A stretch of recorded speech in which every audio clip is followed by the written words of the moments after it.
Cuando quieras empezar, te mueves. No, ya te fuiste.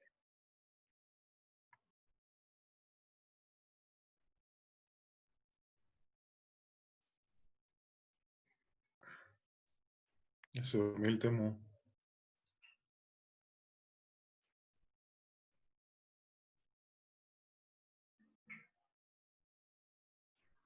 ¿Me escuchan? Que ya empieces, güey. Pero ya había empezado. No se escuchó nada. Déjame, regreso. Bueno, la clase de hoy va a tratar sobre las lesiones de cervicales altas. Primero que nada vamos a hablar de la inestabilidad, de la anatomía, de las fracturas de C1, de C2 y de la subluxación atlantoxoidea. Ahí sí me escuchan, ¿verdad? Que sí. Continúa. Activa tu video, Temo.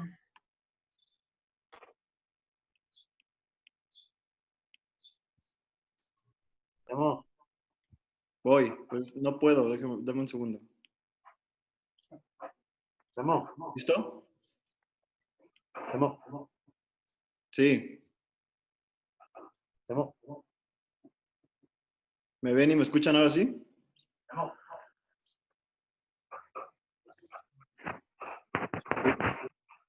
Ok. Continúo.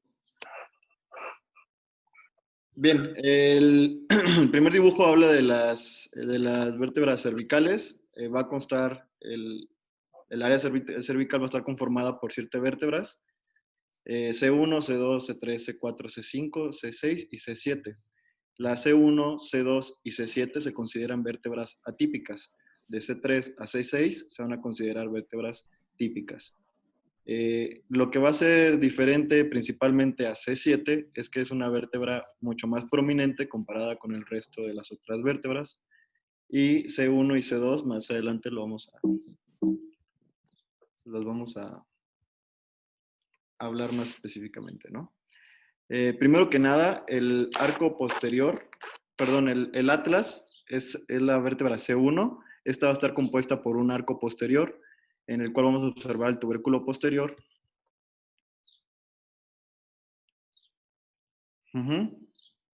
El surco para la arteria vertebral, que va a pasar por aquí, y va a estar formada por un arco anterior. Ahí vamos a encontrar la carilla para la apófisis ontoides del axis y un tubérculo anterior también. El axis es la vértebra C2, más adelante la vamos a ir explicando más a detalle. Estas son las vértebras tal cual, C3, C4, C5 y C6, todas van a constar de una apófisis transversa. Todas van a tener un tubérculo posterior, una barra costotransversa y un tubérculo anterior. Al igual que todas van a tener un foramen transverso, apófisis espinosa con la cual va a ser bífida, un labio superior y una apófisis articular, la cual va a estar dividida en la parte inferior y la parte superior. Además de contar con el tubérculo carotidio. Y por último, la C7, que como ya lo mencionamos, tiene una apófisis espinosa muy larga. Estos son algunos ligamentos, pues también importantes. También más adelante vamos a hablar de su importancia, dependiendo de la patología. Y aquí lo importante es nada más, sobre todo recalcar que es el ligamento longitudinal anterior. Y pues ver aquí la arteria vertebral, ¿no?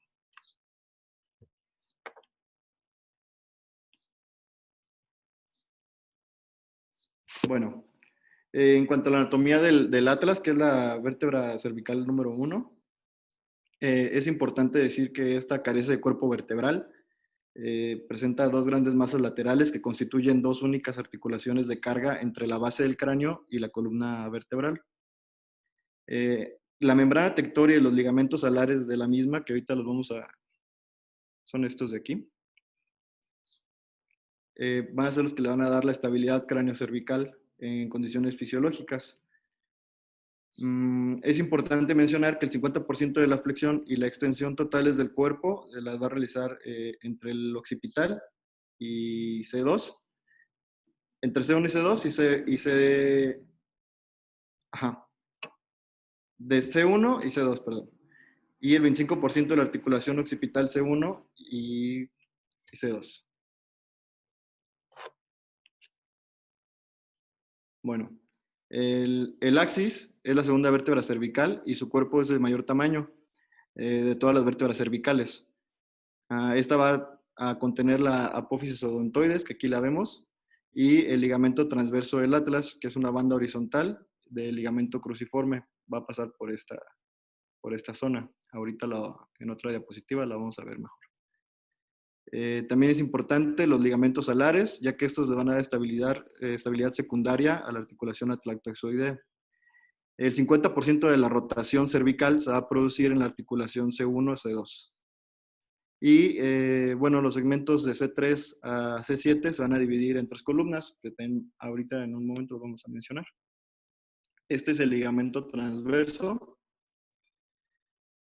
que les mencioné hace un momento, y este sería el ligamento alar, que van a estar, pues de alguna manera, rodeando a la apófisis odontoides y le van a dar estabilidad. Aquí tenemos esa proyección que es como si hubiéramos quitado aquí la parte posterior de las vértebras, ¿no? Para poderlo visualizar. Bien, es importante también mencionar que, pues, por dónde van a salir los nervios espinales, ¿no?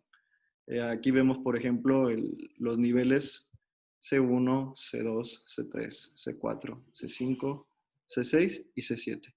Y pues como podemos ver por arriba de este nivel de C1 va a pasar el nervio espinal C1, por arriba de C2, C2, etc.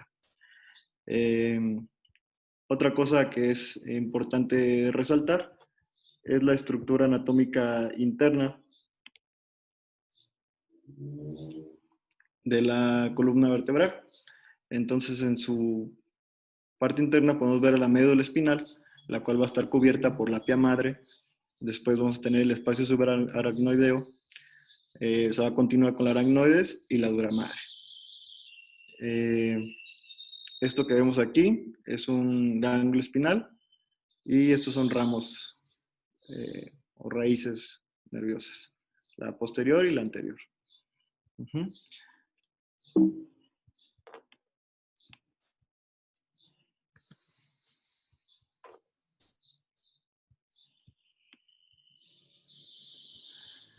Ok, aquí también estamos viendo la misma anatomía, pero vista desde otro corte, de un corte distinto. Podemos ver aquí la médula espinal, igual que está recubierta por las diferentes capas. Pia madre, aracnoides, dura madre, el espacio subaracnoideo. Y vemos que el cuerpo de las vértebras van a estar, por la parte anterior se va a encontrar la aorta.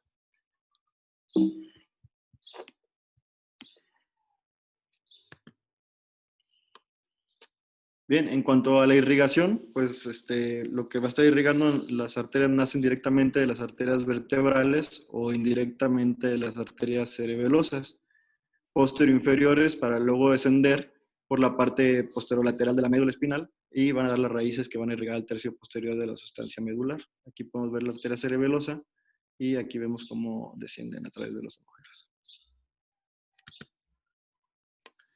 El abordaje quirúrgico de columna en realidad puede ser anterior o posterior.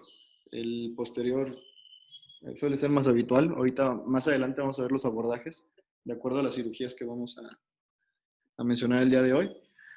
Pero bueno, los planos musculares principales que vamos a encontrar de afuera hacia adentro va a ser el trapecio, el esplenio, el elevador de la escápula, el romboides, el serrato menor, el músculo largo del cuello, el transverso del cuello.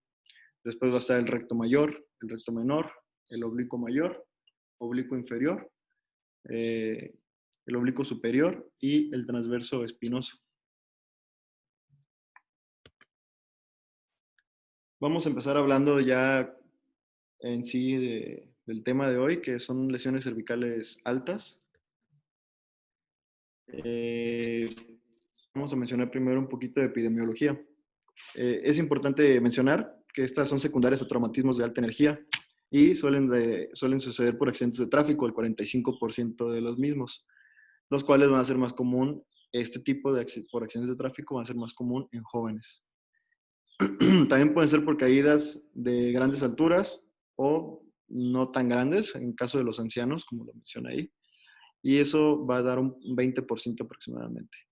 El otro 15% se va a dar por cuestiones deportivas, principalmente manejaban el uso del trampolín o fútbol americano. Y también va a haber otro porcentaje que va a ser por actos de violencia, ¿no? Aquí es importante mencionar que el 40% de las lesiones cervicales traumáticas se presentan en la lesión, van a presentar lesión neurológica. La mayoría de las lesiones de la columna cervical van a estar ocasionadas por una desaceleración no contrarrestada, con o sin distracción, o con o sin compresión axial. Más adelante vamos a mencionar los mecanismos de Jefferson, que van a especificar qué tipo de lesiones te dan cada uno de los mismos, ¿no? Bien, es más común este tipo de lesiones de alta energía en hombres entre 15 y 50 años, un promedio de 30. Su incidencia va a ser de 4.3% anual por cada 100,000 habitantes y la mortalidad en el momento del evento va a ser del 45 al 65%, dependiendo del tipo de lesión, pero en general, pues su mortalidad es elevada. Estos son los mecanismos que mencioné hace un momento, son mecanismos de Jefferson, no hay que confundirlo con la fractura de Jefferson, más adelante la vamos a ver. Son 5 mecanismos, algunos son simples, otros están como compuestos. El primer mecanismo que vamos a ver es la flexión. Aquí tenemos un diagrama a la derecha, un dibujo, perdón. Esto nos va a indicar una lesión de los ligamentos posteriores con o sin lesión ósea asociada. Va a haber una compresión anterior en la cual se va a ver afectado el ligamento longitudinal anterior y el ligamento longitudinal posterior, o se puede ver afectado. También va a haber una distracción posterior en la cual va a intervenir el ligamento inter y supraespinoso. Otro mecanismo de lesión es el de la compresión axial. Normalmente lo que nos va a ocasionar es una fractura multifragmentada del cuerpo vertebral. Puede también constar de fragmentos óseos intrarraquídeos, ligamentos posteriores van a estar normalmente intactos. Y esta va a ser la principal causa, o más bien la causa de las fracturas de Jefferson, del C1, pues. Y fracturas conminutas de Purst.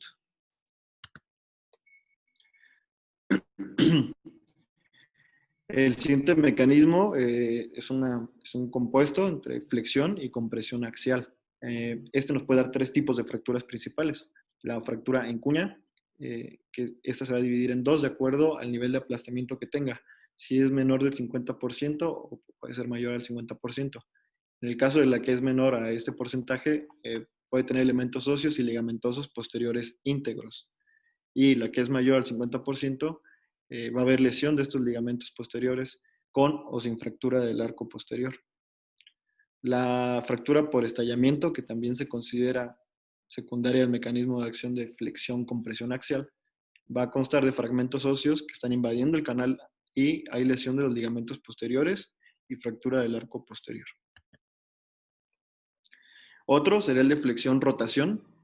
Esto nos va a ocasionar una fractura luxación de fragmento craneal que esté rotado sobre el caudal. Puede haber una flexión que provoque una fractura en cuña o un estallido. También puede haber una rotación, lo cual puede producir una fractura de la apófisis y una luxación unifacetaria. El otro mecanismo sería el de la hiperextensión. Esto normalmente nos da una lesión de ligamentos anteriores, del ligamento anterior, perdón, desplazamiento posterior del segmento craneal y una lesión discal. Podemos ver las imágenes. Bueno, en la valoración inicial, la valoración clínica, pues primero que nada vamos a aplicar el ABCD, ¿no? Que pues, te manejan en el ATLS. Pero bueno, no me voy a meter tanto en eso. Es importante mencionar que evidentemente pues esos pacientes suelen estar, hay que evaluar la zona pues porque suelen estar en zonas de peligro cuando les pasó esto. Entonces hay que trasladar al paciente.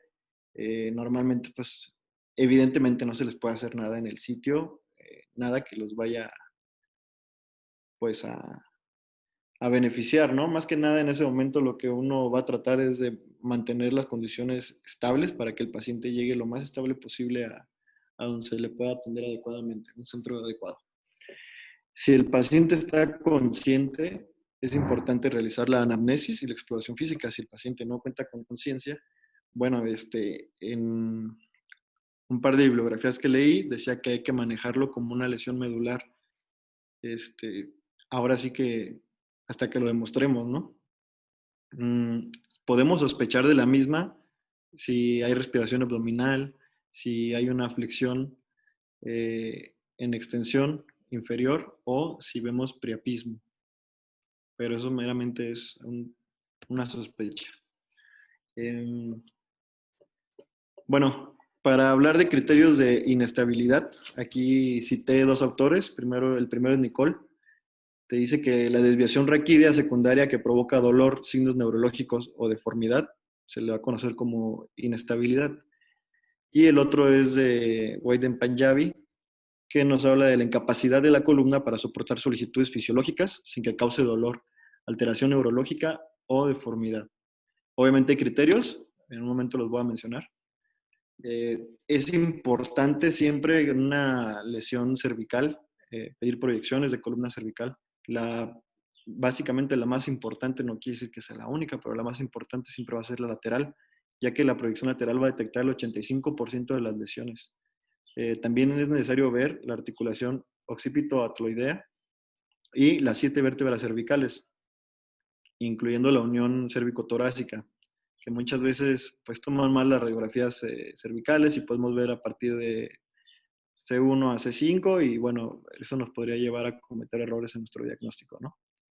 También es importante la proyección transoral en caso de que sospechemos de una fractura de la apófisis odontoides.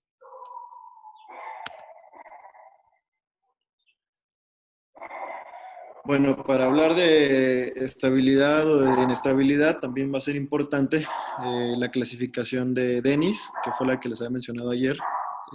Esta nos va a hablar de 3 columnas. Obviamente es una columna, pues, pero dividida en 3. La columna anterior, media y posterior. Bien, comenzando por la columna anterior, nos dice que esto va a ser interior a la línea media del cuerpo vertebral, la mitad anterior del cuerpo, el disco intervertebral y el ligamento longitudinal anterior. Aquí podemos ver, aquí estaría el ligamento longitudinal anterior, que sería donde iniciaría a contar, por así llamarlo, hasta la mitad de la vértebra. ¿Sí? Esto es todo lo que involucra. Y esta se va a ver afectada principalmente por fuerzas de compresión o de extensión. En cuanto a la columna media, nos dice que tracemos una línea anterior y otra línea en el borde posterior del cuerpo vertebral. Aquí fue donde nos habíamos quedado en la columna anterior, perdón. Entonces, a partir de aquí empezamos y todo este trayecto hasta llegar a la parte posterior del cuerpo vertebral. Va a incluir la mitad posterior del cuerpo y del disco intervertebral. El ligamento longitudinal posterior. Esta se va a ver afectada por la compresión y la distracción. Bien, por último la columna posterior, que es la C. Esta va a comenzar igual al término de la columna B, ¿no? Detrás de la línea posterior, el arco posterior va a estar incluido los pedículos, las apófisis articulares, la lámina, las apófisis espinosas, el ligamento interespinoso y el supraespinoso, que sería aquí, en esta zona. Y estas, lo que las van a afectar es compresión y distracción. Bueno, la primera fue una definición, pues, algo banal de White and Panjabi, pero también hay unos criterios que él mismo nos menciona. Déjenme mover esto. Estos criterios los vamos a ver en una radiografía lateral de columna cervical. El primero lo podemos ver aquí, es el aumento de la distancia interespinosa entre una vértebra y otra adyacente. La pérdida del paralelismo entre las facetas, igualmente entre facetas adyacentes, podemos ver aquí una pérdida de paralelismo. El desplazamiento horizontal mayor a 3.5 milímetros, que vemos en esta zona. Y la rotación sagital mayor a 11 grados comparado con, igual, con las vértebras adyacentes, ¿no? Este ángulo que se forma aquí, que lo hacen de acuerdo con la medición del ángulo de Cobb. Encontré en el Cobalt, esto no lo vi en Weta Punjabi, pero encontré en el Cobalt que también una fractura por compresión mayor a 25%, que pierda más de 25% de la altura, pues también se consideraría aquí.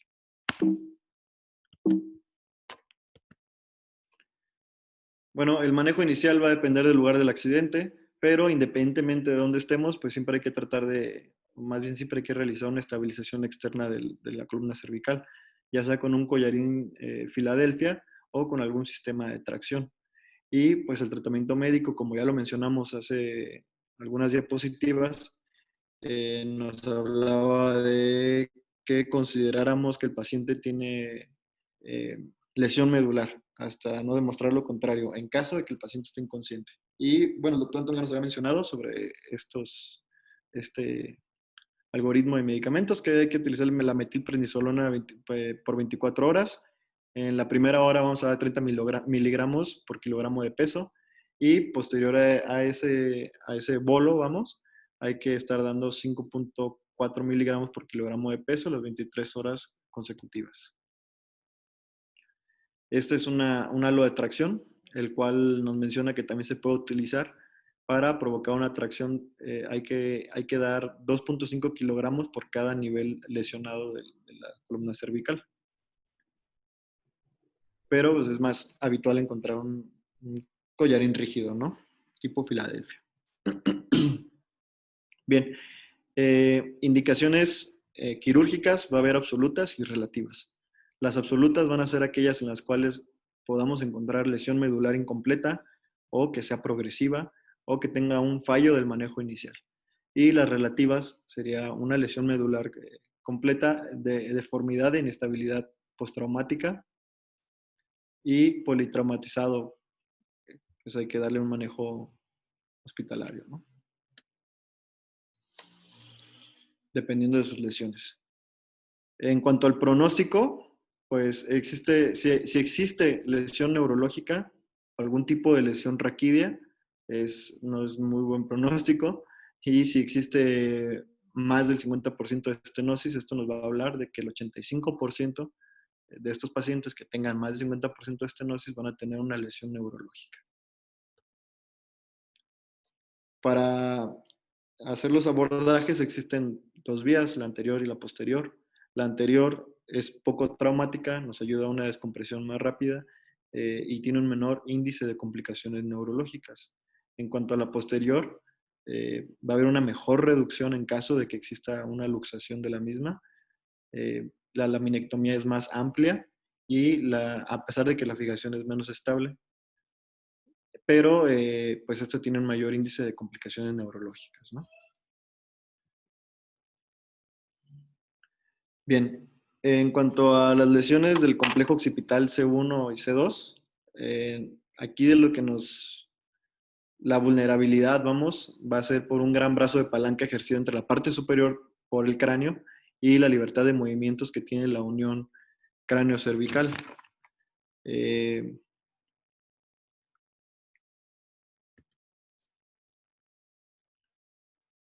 Esta nos puede provocar una fractura de los cóndilos del occipital, las cuales se van a asociar a fractura de C1, parálisis de nervios craneales. Su mecanismo de lesión más común va a ser por compresión e inclinación lateral. Esto va a implicar una fractura por compresión de los cóndilos al quedar atrapados contra la carilla articular superior de C1 o una avulsión de los ligamentos alares, que ya los mencionamos en las diapositivas anteriores, lo cual va a evitar va a llevar más allá los grados máximos de la rotación occipito-atletoidea. Para su diagnóstico, en algunas bibliografías sí mencionan todavía radiológicamente se puede llevar a cabo, sin embargo, pues en la actualidad lo que se recomienda es que se realice una tomografía para no quedar con alguna duda. Hay una clasificación llamada Anderson y Montesano, la cual los va a dividir en 3 tipos, la tipo 1, tipo 2 y tipo 3. La tipo 1 consta de aplastamiento del cóndilo, generalmente esta va a ser estable. La tipo 2 va a ser una lesión por cizallamiento con fractura de la base del cráneo. Y la tipo 3 va a haber una avulsión del cóndilo y esta siempre va a ser inestable. Bueno, aquí leí 2 bibliografías diferentes. El primer tratamiento decía que las estables se puede llevar a cabo una inmovilización con una ortesis cervical rígida durante 8 semanas y las inestables hay que hacerle una inmovilización con un halo o una artrodesis occipito cervical. También nos dice aquí que en cualquier fractura de los cóndilos del occipital hay que considerar una disociación cráneo-cervical. Lo importante de la disociación cráneo-cervical es que casi siempre es mortal. Esta va a ser la causa más frecuente de muerte en los accidentes de tráfico y la supervivencia realmente es mala. O sea, los pacientes que logran sobrevivir no les va bien, suelen cursar con tendencias o con secuelas neurológicas graves, desde una tetraplegia hasta un síndrome de Brown-Sequard. Esto es 2 veces más frecuente en los niños debido a la inclinación de los cóndilos y pues va a estar asociado también a heridas submentonianas. También es importante mencionar que en este tipo de lesiones también se puede ver perjudicados los nervios craneales correspondientes al nervio motor ocular externo y al nervio hipogloso. Y pues bueno, entonces va a haber pues mayor daño, ¿no? Que en otras lesiones de columna más baja. En fin, quería mencionarlo porque creo que era importante. Volviendo a lo de las fracturas de los cóndilos, del cóndilo occipital, este es el halo chaleco que nos mencionan. Este va a constar de 3 partes, una corona que está fijada por 4 punzones al cráneo. Aquí los vemos. Es un tratamiento clásico para las lesiones de columna cervical alta y el riesgo de infección local y de escaras pues, va a estar ahí, ¿no? Pero pues es un tratamiento básico. Ya cuando hablamos de fracturas inestables, que esto significa que hay más de 8 grados de rotación axial y más de 1 milímetro de traslación de C0, C1, aquí lo vemos, o que existe un déficit neurológico, bueno, pues vamos a optar por una artrodesis occipito cervical. Bien. Las fracturas del atlas, que es la primera vértebra cervical, C1, en raras ocasiones se van a asociar a lesiones neurológicas. La existencia de inestabilidad va a implicar una insuficiencia del ligamento alar transverso. El 50% de estas se van a asociar a otras fracturas cervicales. Algunos pacientes también van a tener lesión de la arteria vertebral y esto lo vamos a valorar con los síntomas de insuficiencia basilar, como lo son vértigo, visión borrosa o nistagmus. El mecanismo de lesión va a ser por compresión axial. Esto puede tener componentes de hiperextensión o una compresión asimétrica en los cóndilos, lo cual va a ocasionar trazos de fractura diversos, ¿no? Continuando con lo mismo, con la fractura S1, podemos ver que del 4 al 15% de todas las fracturas cervicales van a ser estas y representan del 1 al 3% de fracturas en toda la columna, no únicamente en cervicales, sino en toda la columna va a ser hasta el 3%, ¿no? Se van a presentar como fracturas aisladas y normalmente puede haber una combinación de lesiones sobre las masas y sobre los arcos. Entonces, precisamente para poder discernir o poderlas clasificar, Jefferson hizo en 1920 un esquema donde las divide en 7 tipos diferentes de acuerdo al tipo de lesión. La fractura de Jefferson se va a deber a una compresión axial del cráneo sobre el atlas que va a producir la ruptura del arco posterior y anterior de este. Existe, repito, son 7 del A al G, ¿sí? La tipo A y la tipo B, en lo que va a discernir es que Las dos son una fractura simple, pero la A es una fractura en el arco anterior. Esta puede ser unilateral o bilateral. No hay no hay ningún cambio por eso, vamos. Siempre y cuando sea una fractura simple en el arco anterior. Si es en el arco posterior, igual una fractura simple, entonces ya la vamos a considerar tipo B. Cuando es una fractura simple, pero esta se encuentra sobre una masa lateral, automáticamente pasa a ser de tipo C. Y cuando esta es también en masa lateral, pero es conminuta, entonces ya sería tipo D. El ligamento transverso del atlas está posiblemente dañado ya a partir de las tipo D. En la tipo E, esta es la verdadera fractura de Jefferson, en los que los arcos anterior y posterior del atlas están fracturados bilateralmente. A diferencia de la A y la B, están afectados ambos arcos y de manera bilateral. La tipo F son fracturas unilaterales del arco anterior y del arco posterior, o sea, son lineales o cruzadas. Y el tipo G, esta ya es una rotura aislada del ligamento transverso del atlas, propiamente.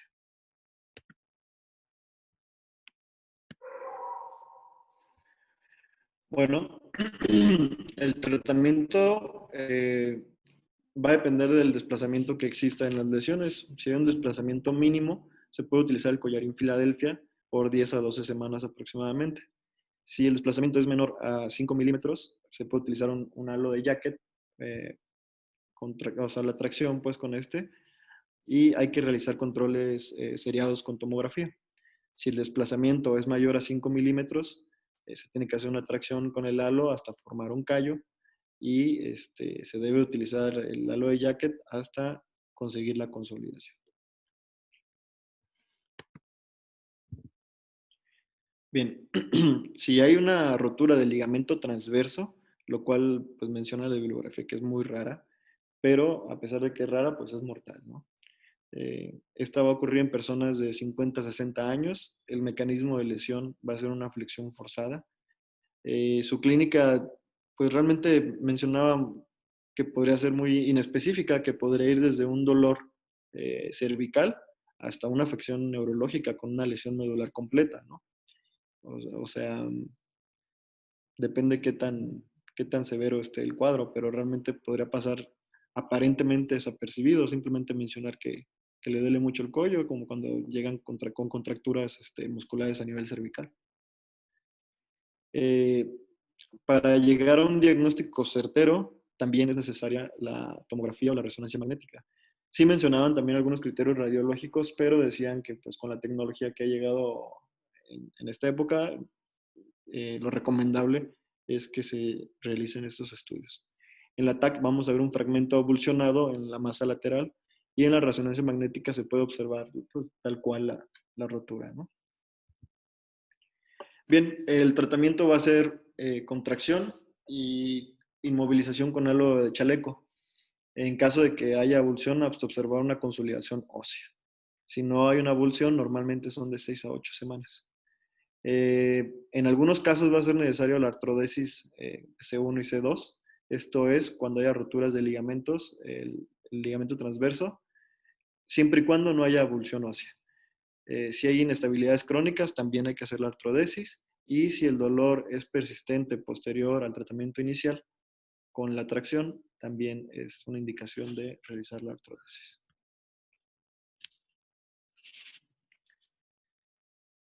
Bueno, pasando ahí a otro tema, que es la subluxación y la luxación atlantoaxial. Nos menciona el libro que este es poco frecuente. El dolor cervical y cefalea van a ser los principales síntomas.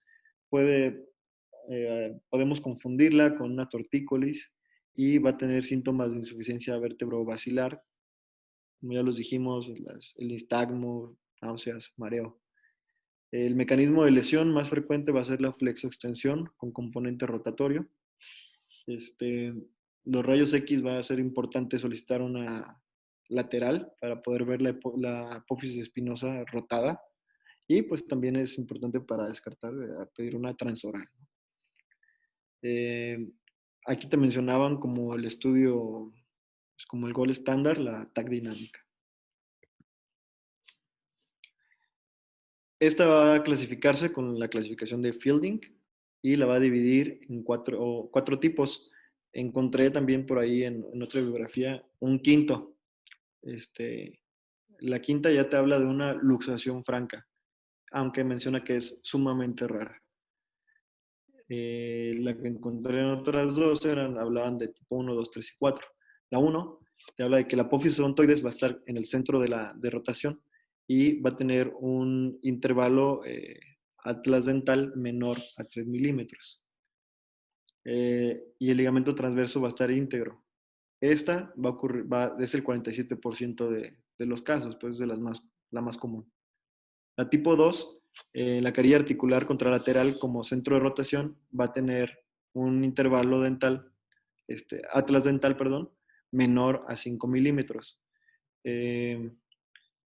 Y va a haber insuficiencia del ligamento transverso. Esto ocurre en el 30% de los afectados, ¿no?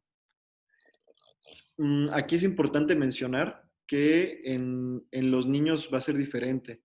El IAD hasta 5 milímetros se podría considerar todavía normal en un niño.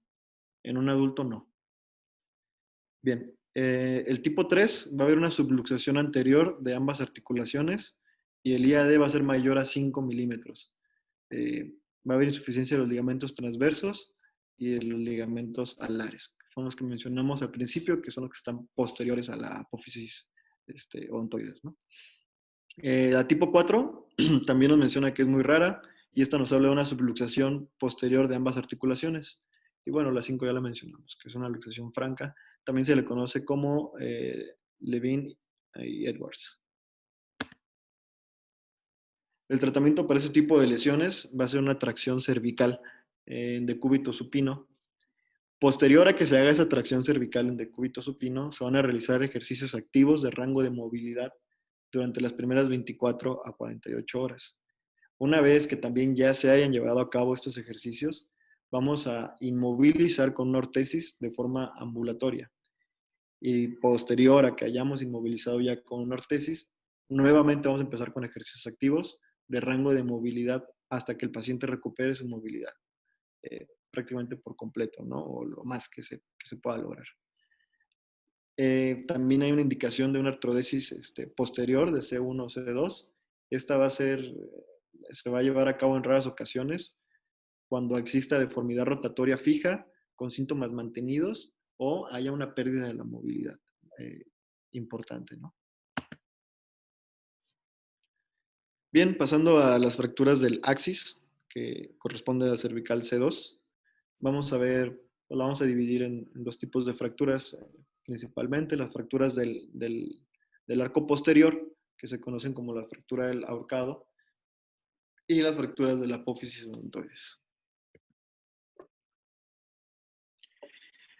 A ese tipo de fracturas también se le puede llamar espondilolistesis traumática de C2, fractura del arco posterior del axis o fractura del ahorcado. Las tres son sinónimos. El 30% de los casos van a estar asociadas también a otras fracturas cervicales. Se puede asociar a lesiones de pares craneales, de la arteria vertebral y de craneofaciales. Si existe una tracción medular brusca en el momento en el que sucede esta fractura, puede causar una muerte instantánea. Su incidencia, la incidencia de lesiones medulares en la tipo 1 y en la tipo 2 realmente no va a ser, no va a haber de hecho, pero va a ser muy alta en la tipo 3. Es muy, muy raro que en la tipo 1 o tipo 2 existan ese tipo de lesiones, ¿no? Pero en la tipo 3 es muy común.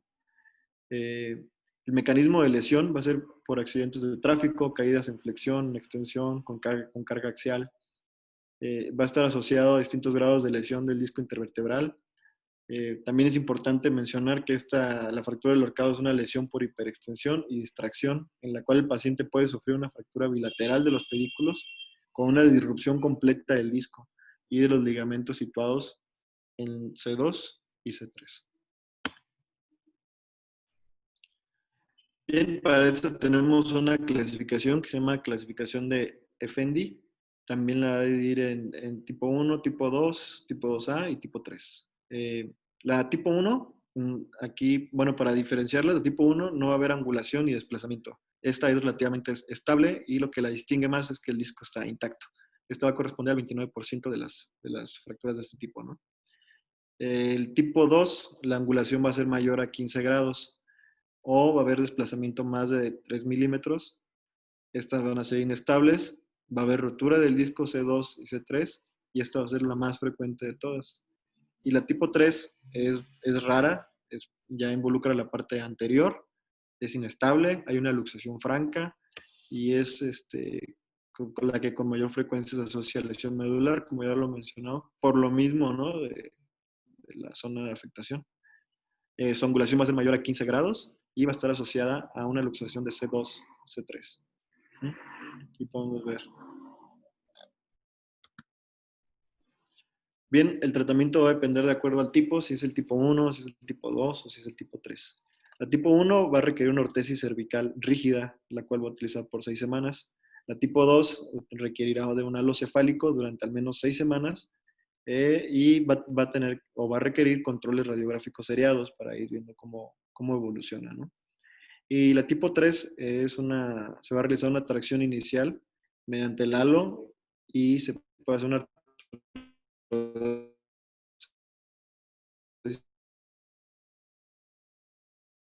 de la fractura y probablemente va a requerir inclusive una artrodesis anterior, que creo que le llaman una artrodesis 360, ¿no?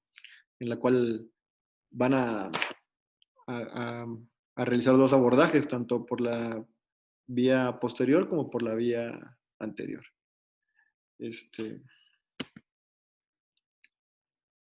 Bueno, la fractura de apófisis odontoides, continuando con esto, con frecuencia va a asociar a fracturas de la columna cervical. En un 5 a 10% de los casos hay afectación neurológica, volvemos a lo mismo, desde un síndrome de Bronze-Quart hasta una emparesia, una parálisis cruzada, una tetraplegia. Entonces va a ser, dependiendo de a qué nivel y qué tan profunda estuvo la lesión, pues puede cursar con un grado bajo o un grado alto de afectación neurológica, pero hasta el 10% va a tener un problema secundario. Los mecanismos normalmente van a ser de alta energía y van a ser multidireccionales. Te manejan como el más común una flexoextensión, ¿no? Que la vamos a ver más comúnmente en accidentes de tráfico. Aquí la clasificación es de Anderson y de Alonso. Se van a dividir también en tipo 1, tipo 2 y tipo 3. La tipo 2 inclusive tiene una subdivisión por Greur y colaboradores. Ahorita en la siguiente diapositiva la voy a mencionar. Pero primero vamos a mencionar estas. La tipo 1 de Anderson y de Alonso, estamos viendo que afecta nada más el ápice de la odontoides, la parte más superior de la misma, ¿no? Y esta corresponde al 5% de todo este tipo de lesiones, ¿no? La más común, que es la tipo 2, que es la que involucra el 60% de estas lesiones, se va a encontrar un trazo de fractura en la unión entre la apófisis odontoides y el cuerpo vertebral. Las van a dividir en A, B y C de acuerdo hacia dónde va el trazo, ¿no? Más adelante la menciono. El tipo 3 va a ser una fractura del cuerpo y esta puede afectar las carillas articulares laterales. Esta corresponde al 30% de este tipo de lesiones, ¿no? Entonces aquí ya vemos la fractura del cuerpo. Aquí no se ve que afecta a las carillas articulares, pero menciona que los puede afectar, ¿no? Los subtipos del tipo 2, que son de los subtipos de Greur, se van a dividir en A, B y C. La 2A va a haber una fractura, desplazamiento mínimo o nulo sin conminución. La B, la fractura va a estar desplazada con una línea mínima oblicua de superior a posterior inferior.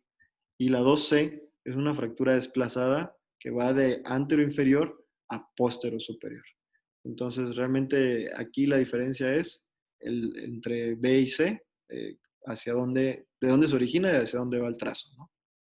Y bueno, pues la 2A ya, la más sencilla.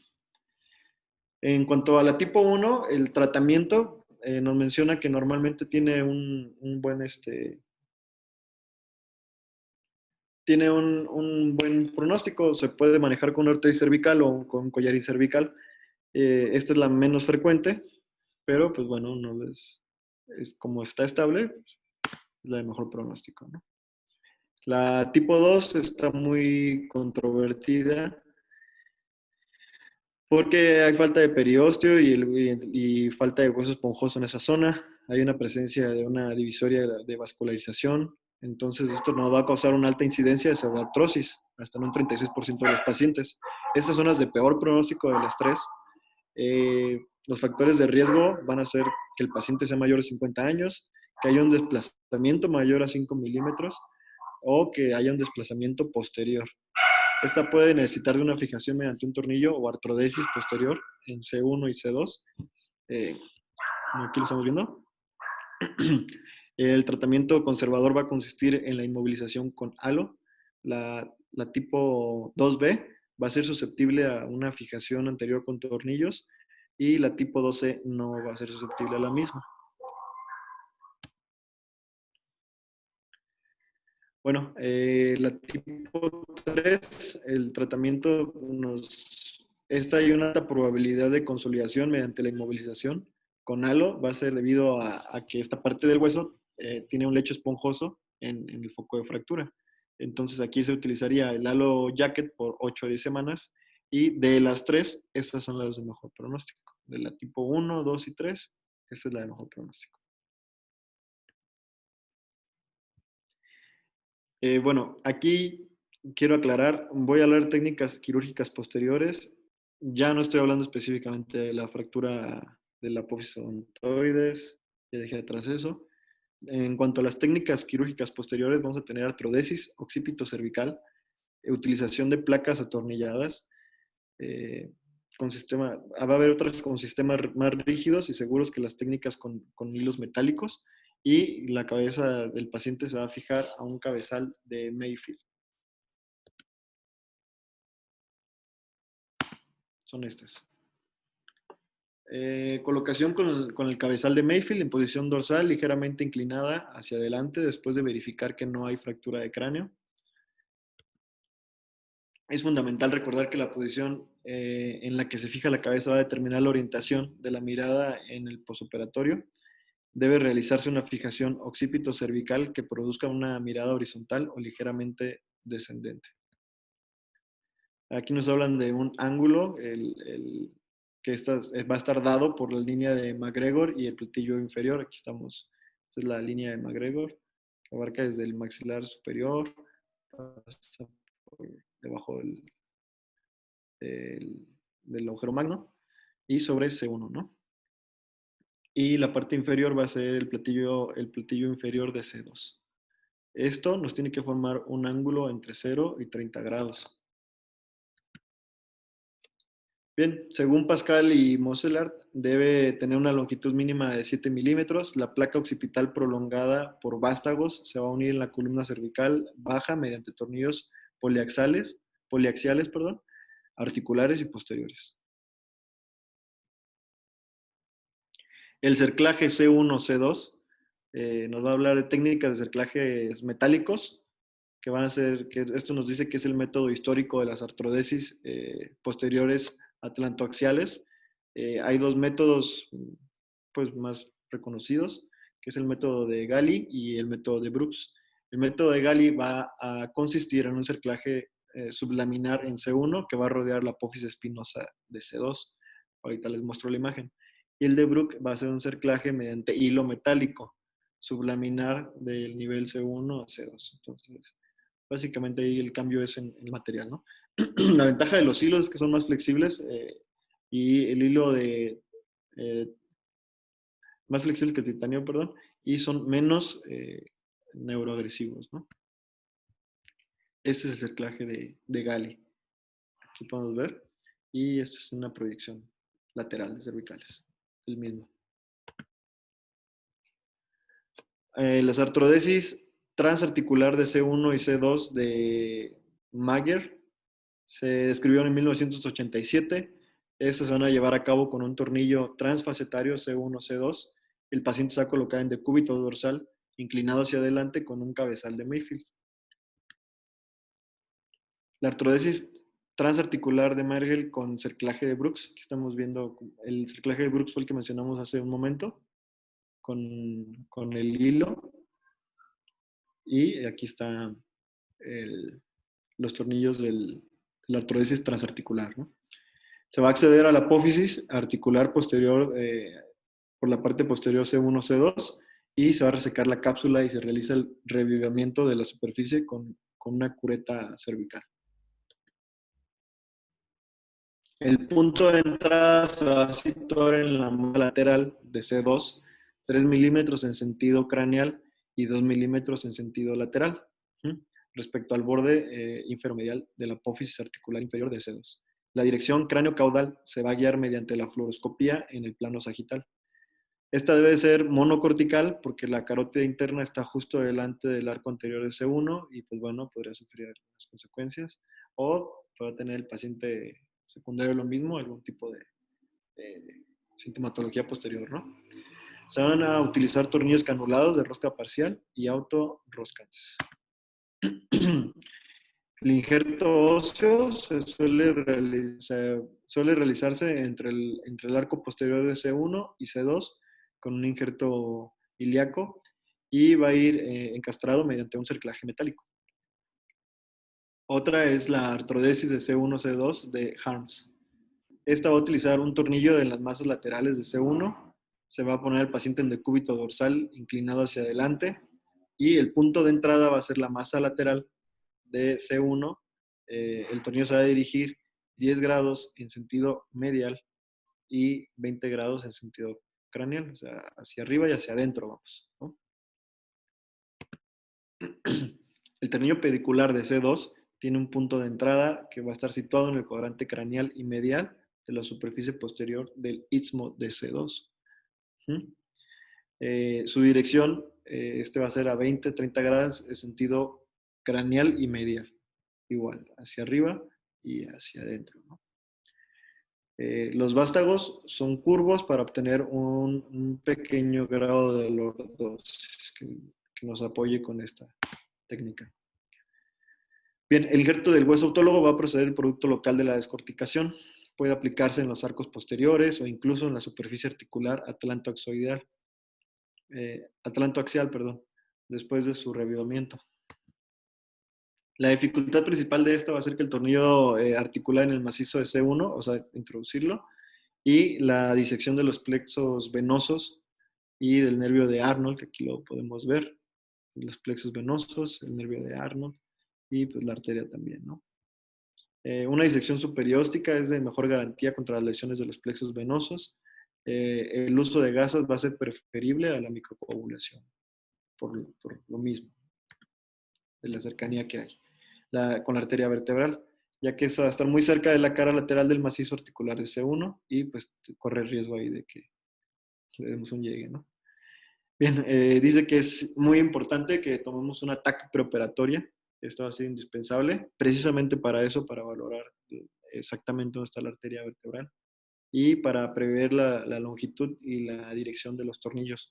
En otra bibliografía que leí, inclusive recomendaban una angioresonancia. Pero bueno, vamos a quedarnos con el concepto de una TAC. Las técnicas anteriores se van a realizar con el paciente en decúbito supino. Aquí siempre va a ser importante que se tiene que realizar con doble fluoroscopía. Esta va a ser frontal y lateral. La reducción se va a llevar a cabo en extensión con un cojín debajo de los hombros. Si existe algún desplazamiento posterior, se puede colocar también un cojín bajo la cabeza y esto nos va a permitir la reducción.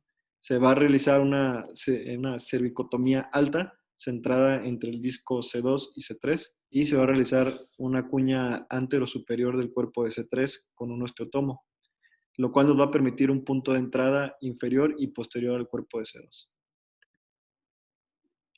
Bien, el tornillo utilizado es un tornillo con rosca parcial de diámetro 3.5, esto con el fin de garantizar una buena compresión del foco.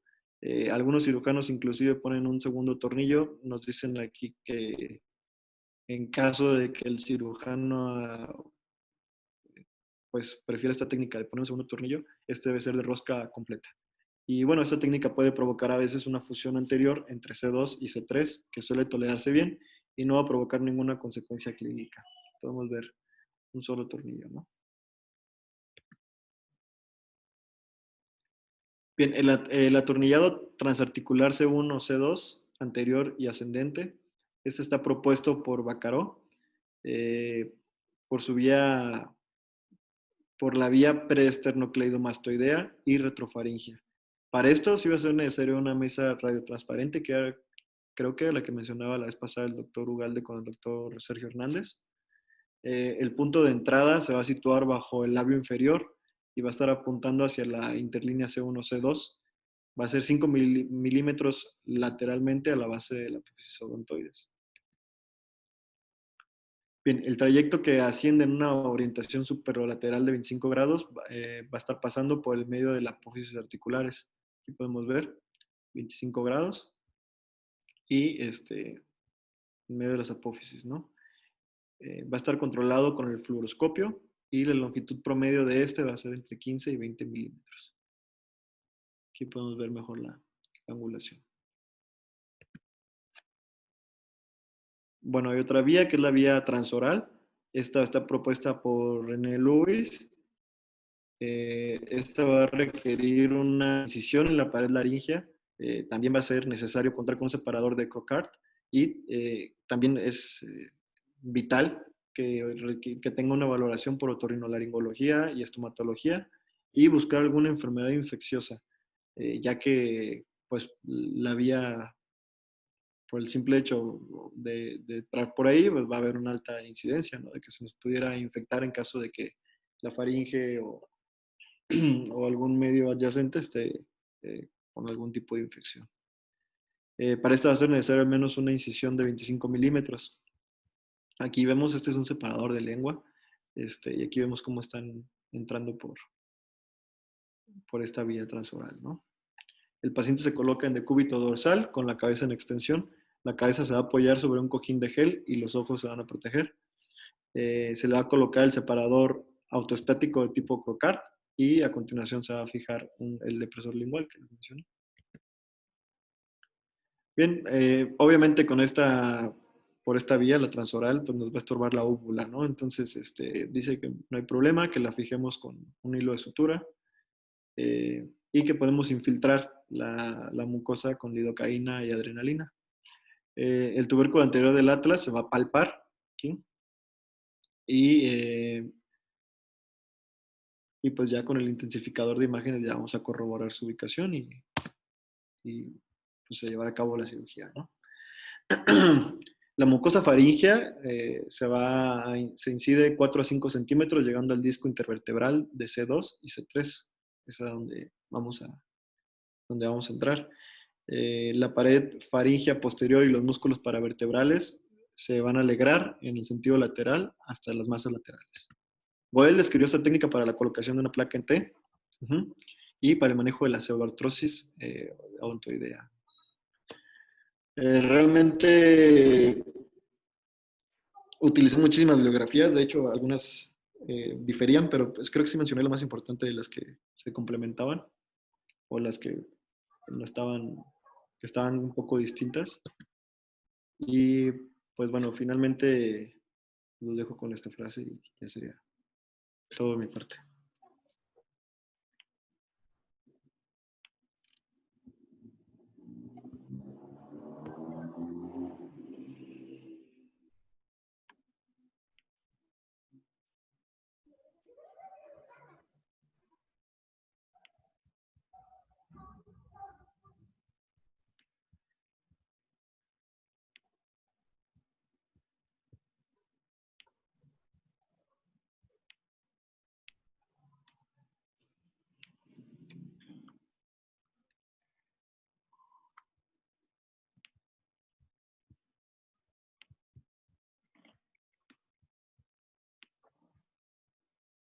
¿Puedes repetir todo? Porque no te escuché nada.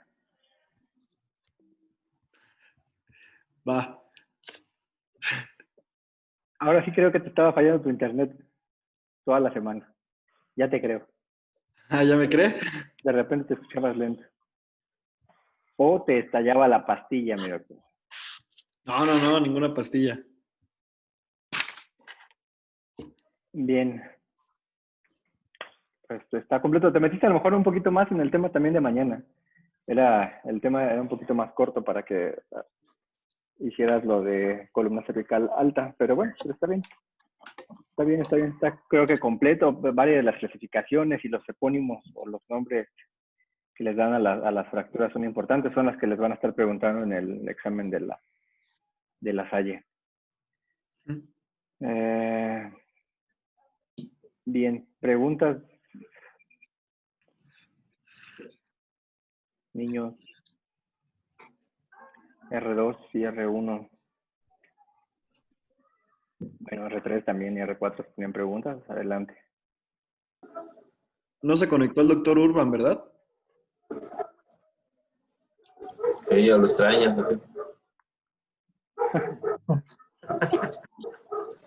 Hasta se había peinado para él, mi doctor. Pues Es el poder de convencimiento de Rubí. Creo que ya lo perdió. En el grupo puso, ya lo convencí. Es que le quería agradecer porque me apoyó también con un poco de material, porque no, de verdad, estaba acá en pueblo y no hallaba dónde encontrar y pues la verdad sí me echó mi mano. Muy bien, ya lo amas más. ¿Preguntas Ya. entonces? Urban.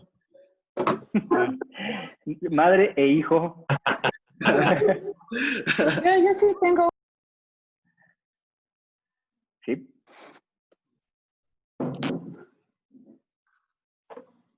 ¿Quién habló? Angie, ¿no?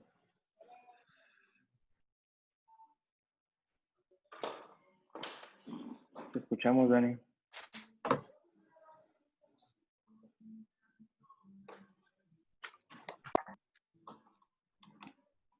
Dani, ¿te escuchamos? ¿O quién era, Angie? Angie, ¿no? No, yo Ah, no.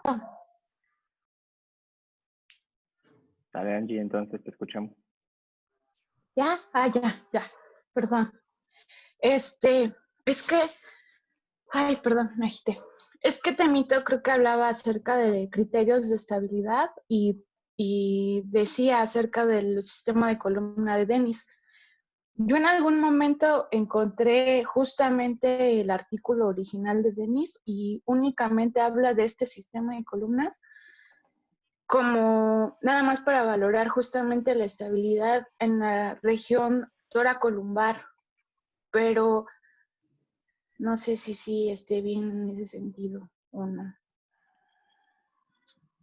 De hecho, yo también tenía la duda porque yo sí lo encontré en varias bibliografías acerca de pues, toracolumbar, como dices tú, como dice usted, pero pues lo quise mencionar de todas maneras porque en dos bibliografías sí venía también hablando de columna cervical, pero no sé si nos puede apoyar ahí el doctor Sergio Hernández o el doctor Antonio. Ajá. De hecho, ya les estoy mandando ahorita aquí en lo del Zoom el artículo de Dennis y les digo, yo en algún momento cuando lo leí, nada más habla del sistema de estabilidad de la región toracolumbar, pero también ya encontré que, bueno, ahorita que estaba leyendo otros artículos en los cuales dicen que incluso la última actualización para valorar los niveles de estabilidad es por una clasificación de un sistema que se llama CSISS y que valora tomográficamente los cuatro tipos, o sea, divide tomográficamente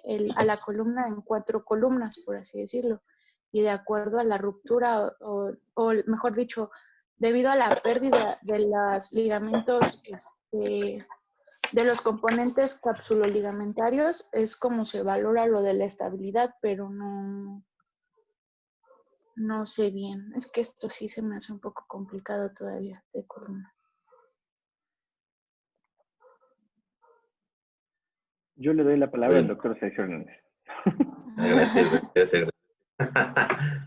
Bueno, no, normalmente Dennis es una clasificación para la región toracolumbar. En cervical normalmente se manejan lesiones cervicales altas, que son las que hoy, se supone que hoy es el tema, y lesiones cervicales bajas, que es ahí cuando ya vamos a hablar no de 3 columnas, sino de 2, y que no tiene nada que ver Ajá, Dennis. sí, también. ¿Sí? Entonces, Dennis, ahí olvídenlo, ¿vale? específicamente hoy, dijimos hoy, es lesiones de columna cervical alta. ¿Y por qué alta? ¿Por qué? A quien quiera. Porque hablamos de espacios particulares, ¿no? Vértebras especiales. Obviamente Sí. C1 es irrepetible, C2 igual, ¿vale? Ujú. Y la unión cráneo-cervical, que era lo que estaba manejando también un poco Artemio ahorita. Entonces hablamos de estructuras completamente diferentes al resto de la columna. Porque en los demás, pues sí vamos a tener cuerpos, vamos a tener facetas, vamos a tener hasta discos, ¿no? En este caso, pues hablamos de estructuras especiales. Y bueno, pues realmente ahí no. Si hablaríamos de niveles altos, lo que ya manejó el día de hoy Artemio. Creo que mañana, bueno, ¿clases son de qué? ¿De lunes a viernes? ¿O también sábado y domingo? Lunes a viernes. ¿Qué? El lunes. Ok. Se supone que ahí vamos a manejar, ahora sí ya, una clasificación. No, es que los primeros minutos, pero supongo que debiste haber hablado algo de biomecánica. Y dentro de biomecánica vamos a hablar ahora sí de estabilidad. Y hablaríamos ahora sí criterios de inestabilidad cervical, especialmente cervical baja, que es con qué criterios de Guay and Punjabi, ¿no? Y de ahí nos iríamos todos los criterios. Pero digo, no es hacernos bolas, ¿no? Ahorita estamos hablando que columna cervical alta son fracturas especiales, que considero que estuvo bien manejado ahorita los conceptos generales con diferentes técnicas, pero a fin de cuentas yo creo que lo esencial de ahí es correcto, ¿no? También se me pasó Pero sí, mencionar. Denis, Perdón, Doc, perdón. uh-huh. Ahorita le digo. No, sigue. Es que se me pasó mencionar lo de la clasificación AO, de C1 y C2, decía, bueno, me metí ahorita a la página AO, y pues que todavía estaba en proceso, está en un consenso, y la marca nada más como 52, tanto la C1 como C2, pero no, todavía no delimitan cómo clasificarla, pues. Uh-huh. Nada más lo quería mencionar, se me olvidó decirlo. Sí, digo, columna en general van a ver que es muy amplia, ¿no? Digo, ahí el AO se mete, pero pues volvemos al mismo, yo no soy AO, ¿no? La verdad que a mi lado me fastidia, me aburre. ¿Sí? Sí, gracias, Doc. ¿Qué más preguntas? Dice Toñito. Ay, güey, perdón. Las preguntas que prepararon. Yo tengo una pregunta, igual a hablar acerca de lo que es la regla de Steele. ¿Alguien tiene algo acerca de eso? ¿De qué trata la regla de Steele?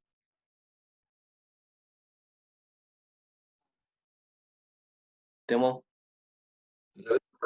No, doctor. ¿no? O la zona de seguridad de Steele, ¿no? Así es, principalmente habla de eso, que la cuestión de la columna cervical alta, que hablábamos del complejo C0, 1 y 2, en que va a ser una zona de protección, ya que la regla de Sí. Steele va a dividirlo en tercios. Un tercio va a estar distribuido a lo que va a ser la médula, otro tercio a lo que van a ser los complejos ligamentarios y otro tercio al líquido cefalorraquídeo. Esto es una Sí. ventaja que tiene la columna alta porque la va a proteger ante traumatismos. Entonces igual sería bueno mencionar acerca de ello. Sí. Sí, bueno, sobre todo eso lo manejamos más en cuestiones degenerativas o destructivas, como en el caso de la artritis reumatoide. Porque hablas de la invasión que va a tener la odontoides hacia el espacio y que efectivamente dices que puede invadir, ¿hasta cuánto investigaste que puede invadir el conducto sin causar lesión? No, eso sí no lo tengo. Digo, sí está bien eso de los porcentajes. Prácticamente un 50% y el paciente anda íntegro, ¿no? Pero pues ahí tiene la otra parte, ¿no? Atrás de esas regiones, ¿qué estructura neuroanatómica tenemos? Que por eso son lesiones mortales. ¿Pulvo? Ok. bulbo, ¿no?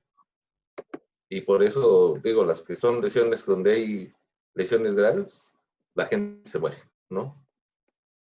Realmente en el hospital vemos las lesiones que son estables y difícilmente van a haber una lesión grave. Digo, si por ahí vieron luxaciones casi de la cabeza con de C0, C1, son gente que se murió, ¿no? Ok, pero sí está bien esa Sí, lo de la observación. disociación craneocervical, dice usted, Doc. Ajá. Sí, No, lo que estaba comentando ahorita, en relación a ese espacio, ya.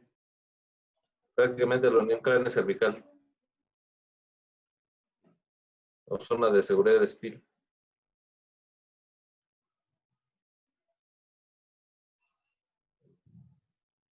¿Qué más, Adán? ¿Alguna otra duda o algo que le haya faltado a Temo? Que hayan visto. Díganle cómo se... ¿Qué quieres hacer? ¿Tartino quiere hacerle 2, 3? Yo, Doc, otra pregunta. ¿Son viables también lo de los criterios de Nexus y los del Canadian C-Spine?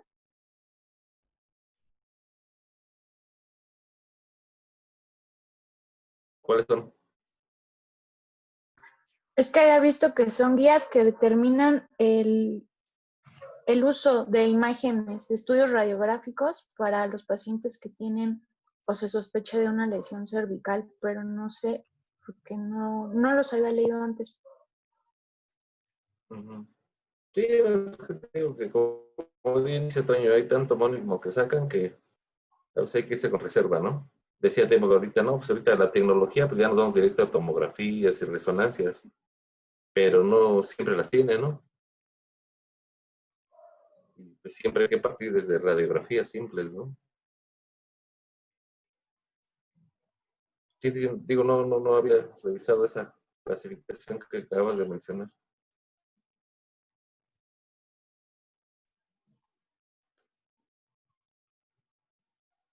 ¿Alguien más? Pues una pregunta ahí. ¿En qué tipo de lesión cervical está asociada una lesión de nervios craneales? ¿A qué nivel?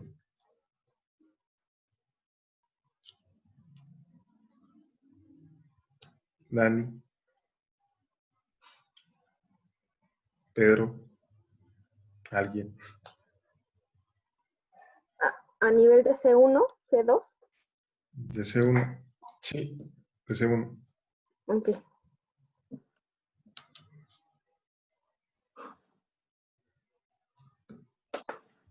Sí, lo mencionó Temo, ¿no? ¿Quién más? Bien.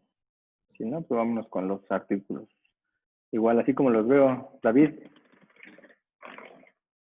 arráncate de tu ronco pecho.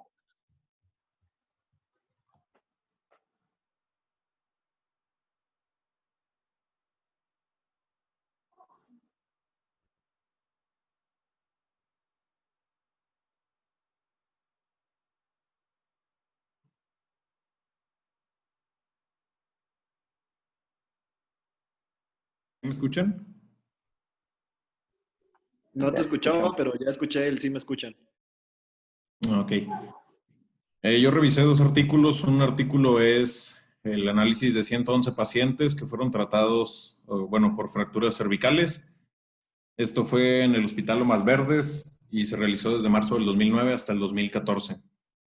Este es uno de los estudios. En ellos describen el tratamiento que les brindaron a estos pacientes y describiendo las generalidades de que las fracturas, según la clasificación AO, el tipo A fue el más abundante en todos estos años de estudio.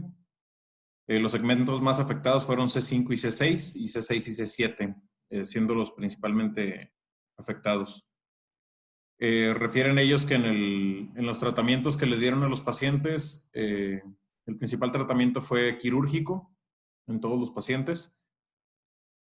Estos son una tabla de la presentación de casos que tuvieron ellos.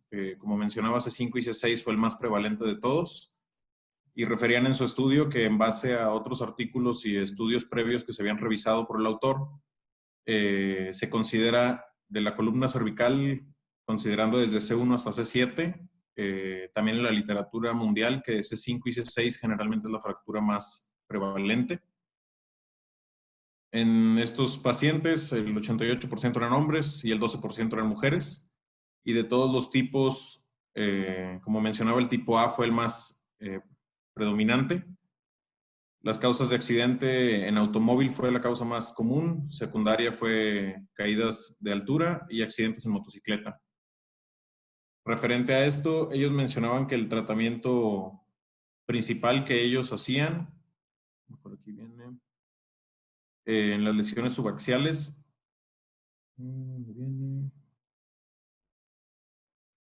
mencionaba que el tratamiento fue en algunos casos con ortodesis y en otros con tornillos para fijación.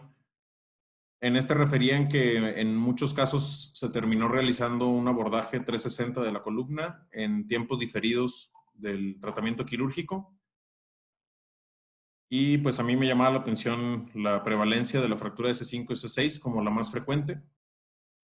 En este caso de los estudios. El otro que revisé es un traumatismo de la columna cervical alta, un estudio de 286 casos, en donde generalmente, o en este estudio, al contrario de lo que refería el otro, las fracturas de la columna cervical alta eran más frecuentes, según lo que refería este autor.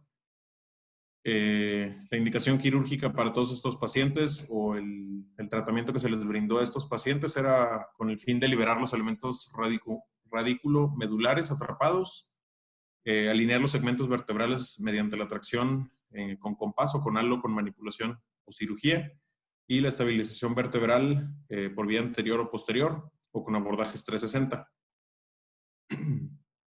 En este mencionaba que está muy largo este artículo, de hecho, son bastantes páginas. Mencionaba que de todos los estudios y de los tratamientos que ellos habían brindado, estos son el atornillado o colocación de tornillos anteriores en la apófisis odontoides y la fijación occipito-cervical para las fracturas cervicales altas. Después explica esto de la fijación con tornillos y al final llega a una conclusión en donde ellos, a lo largo de todos los pacientes que trataron, los 286 que evaluaron, el método directo de tratamiento, ellos hicieron una tabla en donde ellos aconsejan los tratamientos de guía terapéutica, dependiendo de la lesión, la primera opción terapéutica, y ellos mencionaban que en base a lo que habían revisado y a los tipos de fracturas que ellos habían tratado, hicieron esta escala para poder decir, en caso de qué tipo de fractura, qué tratamiento sería la primera opción terapéutica y el segundo tratamiento. En caso de que la primera no pueda realizarse, fracase, o que no se pueda por el estado del paciente o se tenga que diferir para un segundo tiempo. Y vienen todos los tipos de fracturas de la columna cervical alta y los tipos de tratamientos a cada uno que le brindaron ellos. Mencionaban que todos habían sido, en general, efectivos en un 76%, el resto habían tenido complicaciones mortales o perdieron el seguimiento a largo plazo.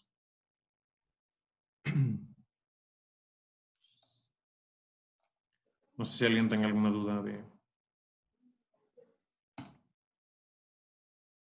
de los artículos. Me quedé con una duda de si era en general más frecuente las fracturas cervicales altas o de C5, C6. C5 y C6, según lo que leí en la literatura, era la más frecuente, o la presentación más frecuente de todos los mecanismos de lesión. Pero luego de este artículo, que es de 286 pacientes, dice que no, que es la cervical. Y se me hace un número más grande comparado con los 111 de aquí de Lomas Verdes.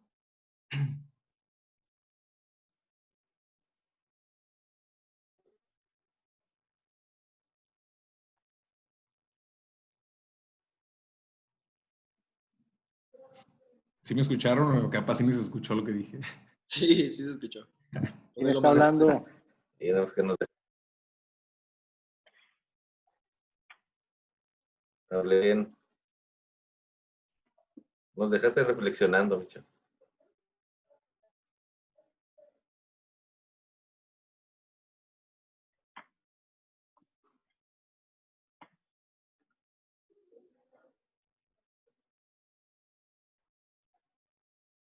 Casi Hay todas mucho las silencio, preguntas van ¿qué? para usted, mi doctor. Ah, pues, ¿yo por qué? Usted es el experto. Yo creo que Pues el que obviamente menciona de las lesiones altas son como más frecuentes, pues no sé, a lo mejor trabaja en el CEMEFO, ¿no? pues, Son seguramente. más mortales.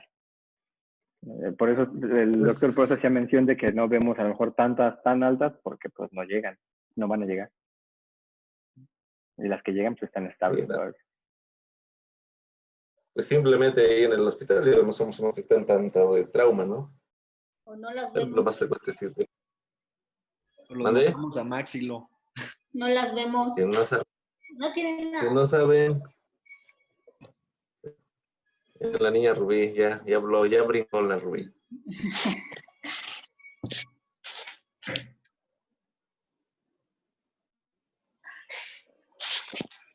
Bien, entonces así como íbamos, igual sigue Solorio.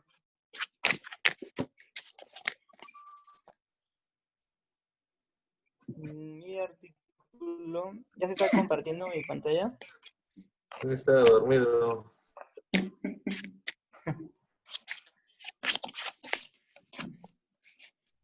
Ahí va. Compartir. ¿Ya se ve? Sí. Mi artículo es de la revista brasileña de ortopedia, que tiene un factor de impacto para el 2018 de 0.08, índice de impacto. Este artículo es del 2018 y habla sobre los resultados en la fijación anterior de la apófisis odontoides en fracturas. El objetivo fue evaluar los resultados clínicos y radiológicos del tratamiento quirúrgico en estos pacientes, que fue con una fijación con tornillos, como ya expuso Temo. Fue un estudio retrospectivo de 9 pacientes, son muy pocos. Sin embargo, no encontré otros estudios, son muy escasos los estudios que hay, no sé si ustedes encontraron muchos, pero de columnas, súper poquitos. Fueron 9 pacientes, otro que alcancé a revisar son series de casos de 4 pacientes, de 3 pacientes en diferentes países. Entonces fue el más largo que alcancé a observar. Se evaluó el dolor, obviamente, el estatus neurológico y el índice de discapacidad del cuello en el posoperatorio. Se siguieron por 2 años. La edad media de los pacientes era de 70 años. Hay que recordar que la mayoría de los pacientes que tienen este tipo de fracturas son ancianos y son por mecanismos de baja energía. En los jóvenes son de alta energía, evidentemente por accidentes de tráfico.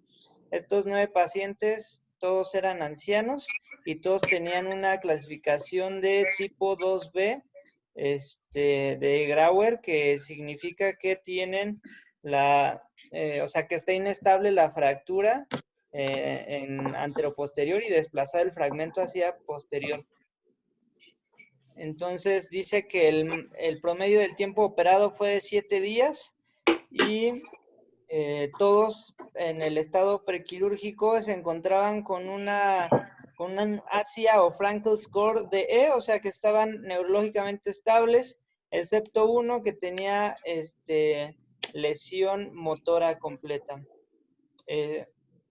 Y que después de la cirugía evolucionó a un grado D.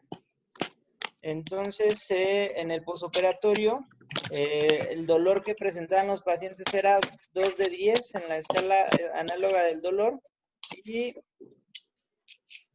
tenían moderada 77% tenía poca o moderada discapacidad del cuello. 6 de los 9 pacientes recuperaron el total movimiento del cuello y en total fueron 14 semanas las necesarias para que se hubiera una unión adecuada del hueso. La pseudoartrosis se observó en 2 pacientes y un paciente tuvo que reposicionarse el tornillo porque le causó disfonía. Bueno, en conclusión, les fue bien a estos pacientes, al 77% les fue bien de acuerdo a los resultados. Se midieron de acuerdo a medidas de frecuencia simples. Entonces, pues no hay mucho que comentar sobre un análisis estadístico muy avanzado, porque pues solamente son medidas de frecuencia y se puede decir que a los resultados les fue bien. Le hicieron un abordaje transoral, que no sé si, no escuché que lo comentara Temo, pero es una variante teóricamente menos invasiva que se hace a través, bueno, de la orofaringe. Y se aborda directamente, no, creo que sí lo comentó, a través del cuerpo de C2, C3, y se dirige los tornillos. Se puede utilizar 1 o 2 tornillos, obviamente depende de si el diámetro del apófisis odontoides permite la colocación de los 2 tornillos. Si solo permite 1, pues solo vamos a poder colocar 1. Sería ahí lo ideal colocar 2, debido a que le daría estabilidad rotacional al fragmento. Nada más, no está o sea, no hay mucho que comentar. Creo que también solo aplica como para aporte bibliográfico, pero no es como muy novedoso, pero realmente no encontré mucho más. Y creo que sí, no hay tanto tan fácil de columna para encontrar, o no lo encontré yo, pero interesante. Otra cosa que decía el artículo es que no por ser pacientes ancianos ya debemos de dejarlos sin fijar, ¿no? O sea que debemos de ser muy específicos en el diagnóstico, porque suelen pasar desapercibidas este tipo de fracturas y pueden tener consecuencias catastróficas. Entonces, es muy importante seleccionar a los pacientes, que la técnica sea la adecuada, obviamente la que maneje o domine el cirujano. Y nada más. ¿Alguna duda?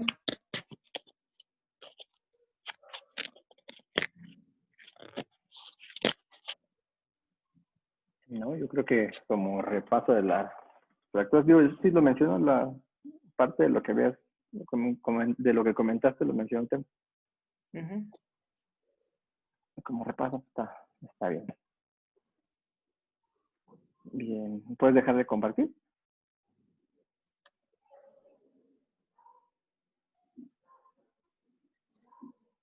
Sigue el doctor Tecoch, el doctor Hernández. Angie, ¿qué nos traes?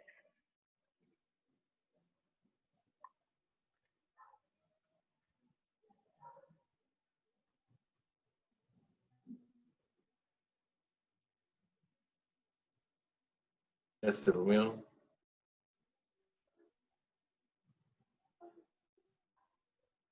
No, Angie sí tarda en reaccionar un poquito. Es su internet. Es su conexión.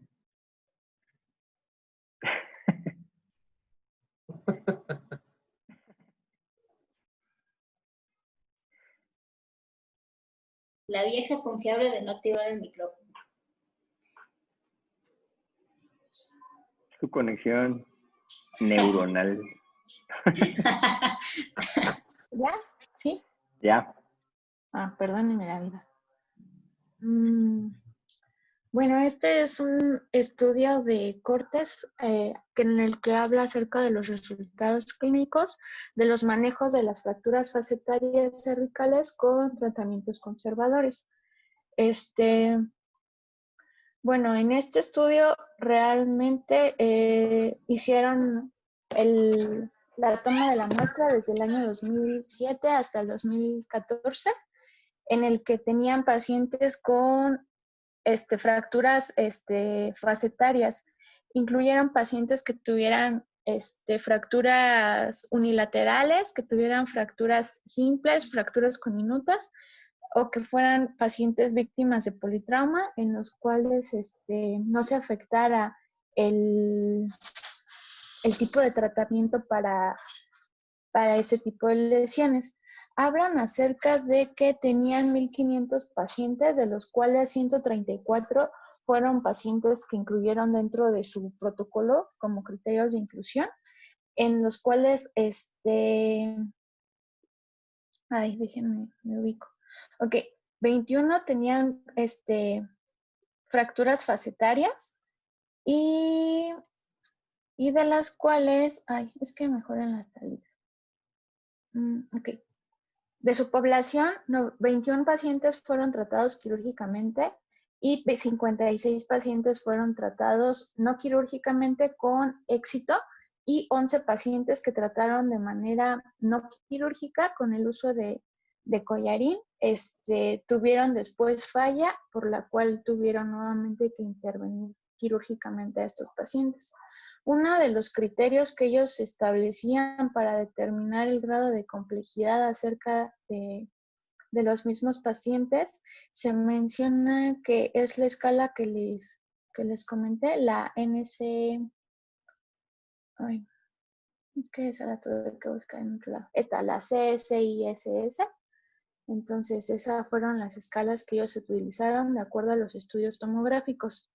En conclusiones, pues sí encuentran bastante mejoría en los pacientes, incluso que no tienen un tratamiento quirúrgico completo. Encontraron que habitualmente las facetas que más se afectan van a ser las facetas a nivel de C7, después C6, C3, C5, en ese orden, operacionalmente. Y bueno, dentro de lo que ellos proponen de que los pacientes se pueden manejar no quirúrgicamente, es que el desplazamiento de la fractura con carga tiene que ser menor de 1 centímetro, o el compromiso facetario tiene que no ser mayor al 40% del mismo, para que tengan un éxito los pacientes al uso del método conservador. Y pues bueno, de esto la mayoría de las evaluaciones que hacen en su estudio de corte lo marcan como un estudio significativo con una P menor a 0.017%. Y ya. Eso es todo.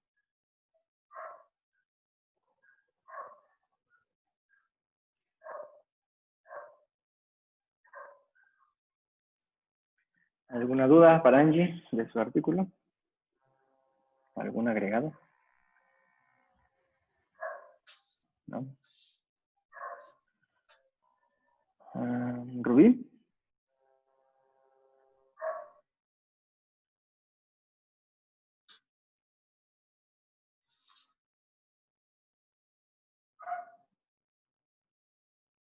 Wow.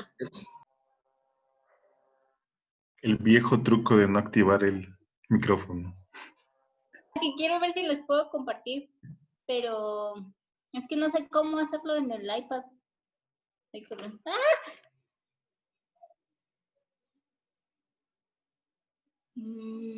Toca la pantalla y abajo aparece compartir pantalla.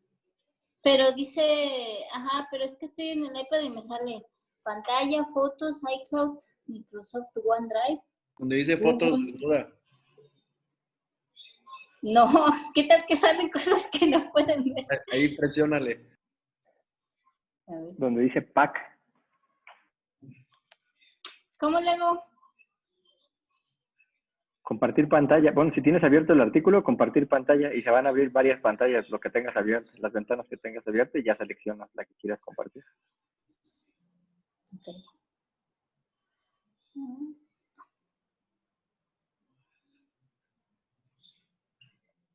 Donde dicen nudes, ahí.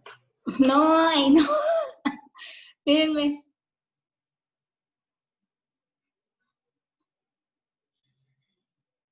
Espérenme.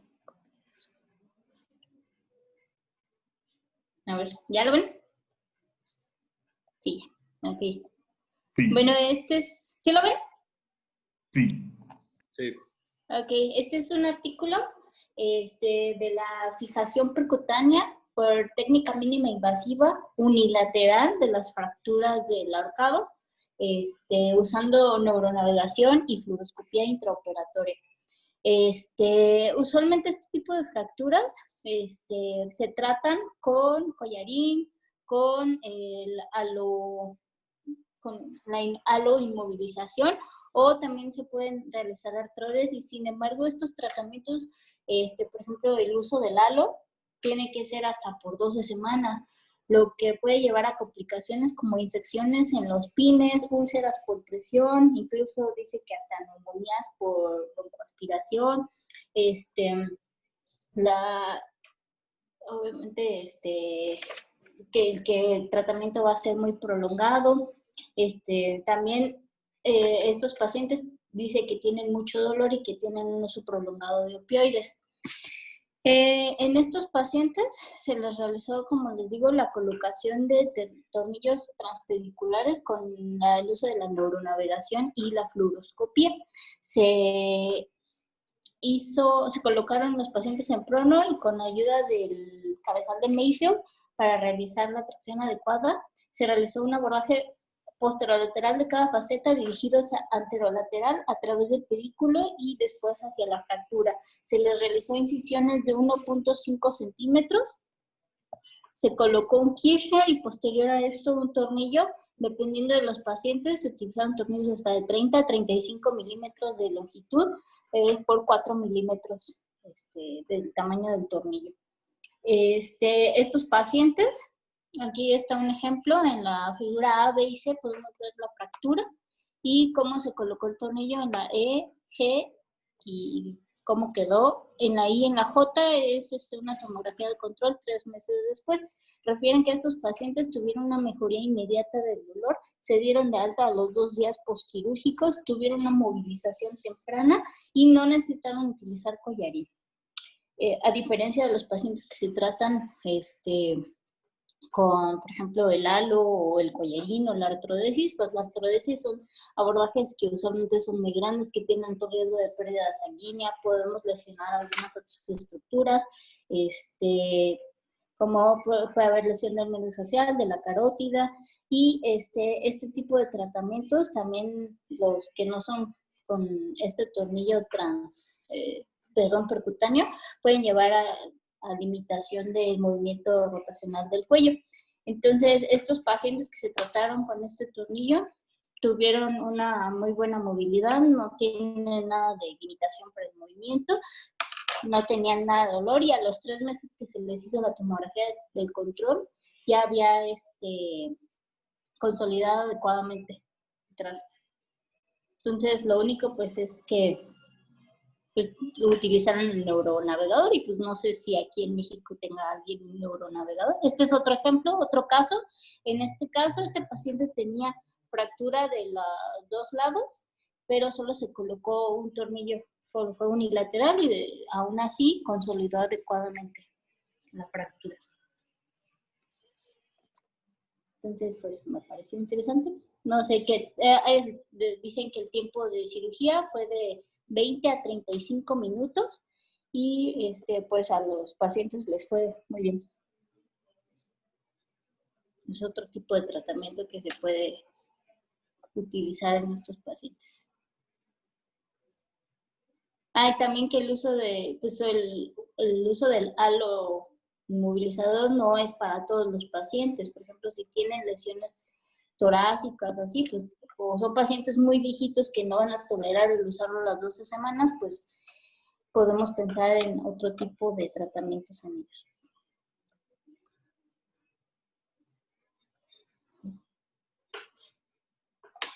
Nosotros tenemos navegador, pequeña. ¿Sí? Que no lo usemos es diferente. Bueno, pues no sabía que nosotros teníamos. Sí, tenemos un neuronavegador. Por eso está raro que uses algo. No, pues yo no sabía. mínimo invasivo, porque finalmente para neuronavegar tienes que hacer una TAC de cortes muy finos y después pones las antenas. Tienes que hacer referencias anatómicas precisas para que el navegador haga la reconstrucción de la vértebra. Y en mínimo invasivo, pues sí, digo, definitivamente sí hay que utilizar bien el fluoroscopio, ¿no? A fin de cuentas son vistas, ¿no? Bueno, está bien. Pues sí. Son los neuros, son choros. Realmente el resultado es lo mismo abriendo que no abriendo, no hay problema. Yo creo que igual es parte de lo que les comentaba siempre, el tener artículos donde involucren a pocos pacientes, o bueno, lo que mencionan los científicos que se encargan de revisar los artículos, es que dice que siempre le vas a dar tendencia a lo que quiere, de por sí, ¿no? Siempre que queremos publicar algo, le vamos a dar tendencia a lo que queremos. Entonces aquí en este caso, cuando son pocos pacientes hay más tendencia todavía, entonces ellos van a promocionar más el navegador. Y vaya, yo creo que opiniones imparciales son así como la que menciona el doctor, les va igual, abierto o mínimo invasivo, ¿no? Bien, ¿alguien? No, digo, lo mínimo ahí está bien, ¿no? Lo mínimo estaría bien. Pero de ahí a navegar, dices, pierdes un montón de tiempo, ¿no? Como para que digas, en 20 minutos ya la terminé. Nomás armar todas las esferas y las antenas es un rollo, ¿no? Que por eso lo dejamos de utilizar, la verdad. Nos quitaba más Bueno, tiempo decía que es el tiempo de que abrieron a que terminaron de poner el tornillo. No sé cuánto se hayan tardado en todo lo es un demás. rollo. Digo, es tardadito andar navegando y más cuando uno empieza, fastidias. Pero bueno, es parte de la progresión de la medicina y digo, no estamos en contra, ¿no? No hay que decirle a Rollito que lo saque por ahí, lo tienen arrumbado, lo fui a ver la semana pasada, lo vi por ahí por el almacén. Que el problema, como era de Medtronic, básicamente teníamos que utilizarlo con instrumental de Medtronic. Ahí para que lo conozcan de perdida. ¿Vale? Sí, estaría bien. ¿Quién va? Angie, ya, ¿verdad? Rubí. ¿Quién es iPhone? Luis, ¿no? Yo creo, ¿no? Sí.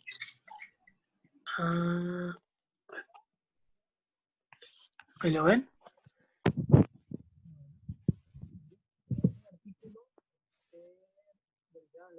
De neurocirugía en el hospital de Queens en Londres, en Inglaterra. El autor principal es Pierluigi Vergara. Está realizado en el 2011.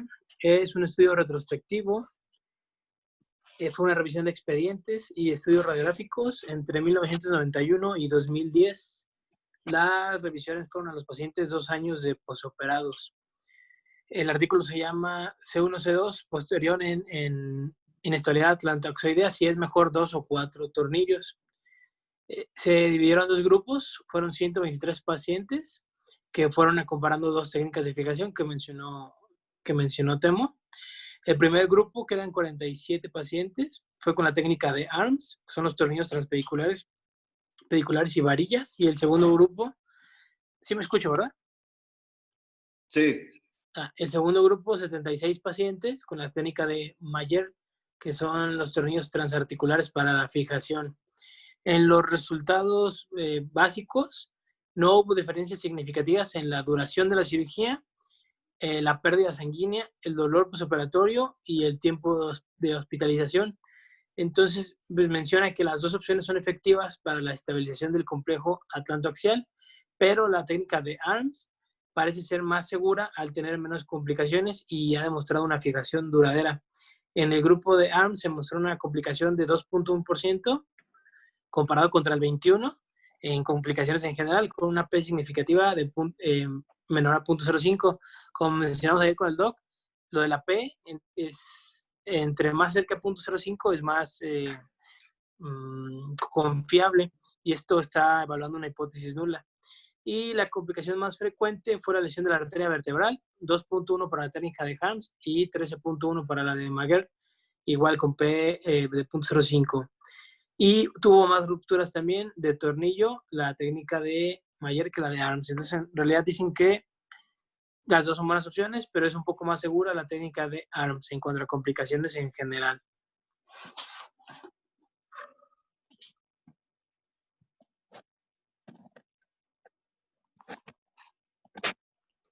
¿Dudas?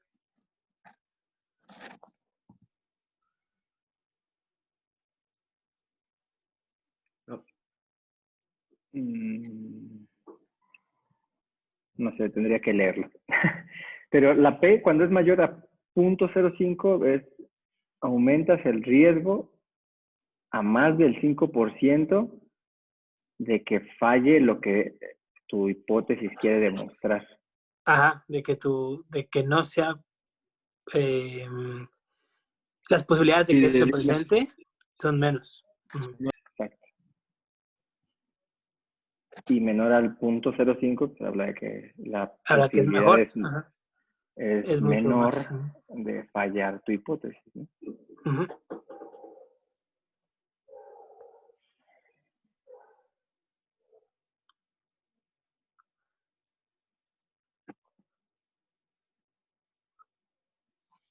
Benny, ¿me escucha Benny? Estamos haciendo un ingreso, Doc. Ah, bueno. Pásame a Benny. El viejo truco. ¿De cuándo acá Benítez hace ingresos? Cuando no trae artículos nada más. No, Doc Benítez sí trabaja. Ante coach sí trabaja. Eso quiere decir que no trae nada, ¿verdad? Por respeto a la edad del señor Tecoch, con él sí trabaja. Llegó a las 3 el ingreso. Que nos muestren un video de reducción de fractura de coxis. Entre ellos dos. Bueno, no trae nada, ¿verdad? Supongo. ¿Alguna duda, algo más del tema de hoy? Hoy estaba más cortito. Yo creo que te empezaste a meter en problemas tú solo, pero está bien, se va a ver mañana el tema. Bueno, el lunes. ¿Alguna duda, algo más? Importante, no sé, no recuerdo a quién, creo que en R3, ¿no? Vienen las preguntas de columna. Estos los epónimos y cosas de estas. Sí, en el son importantes. Aquí tal y cual es como vienen. Como las vistes también, y eso se las preguntan. Y lo de mañana, igual lo de la biomecánica, la forma de las fracturas, las columnas de Bene, lo de las fracturas del sacro, las clasificaciones, todo eso viene en los exámenes en el departamento. Para que ahí vayan. Si no, dándole una revisada a los videos cuando van al baño.